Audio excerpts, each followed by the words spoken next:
Boyun alma ve toba duası.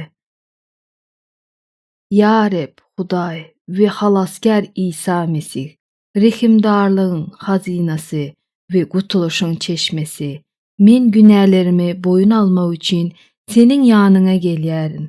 Men bir hayalık bilen senin mukaddes ibadathanany günahlarım bilen haramlamama milt edenligimi boyun alýaryn. Indi senin rehimdarlygyny we söýgüňi görýärin. Çünki senin rehimdarlygyň çäksizdir. Sana gaýdyp gelen günäkäri senin hiç wagt yzyna goýermeýärsiň. Aňymyň günäden ýüklidigini we güýjümiň ýokdugyny boyun alýaryn. Menden yüz öwürme. Gazaply gaharyň bilen meni ýazgarma we gyzgyn nägileliň astynda ceza berme. Men tapdan düşdüm. Maňa rehim et.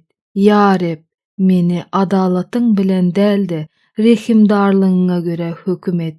Öz yaradanyňy ýadyňa sal.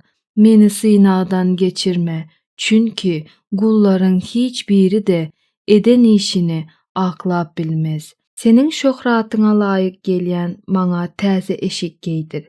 Günahlarymı bağışla. Men şeýle aýdym aýdaryn. Günahlarymı bağışlanan bagtlydyr. Günahlarymı boyun alıp, yazıklarıma ayan edenimde sen olary arasala. Amin.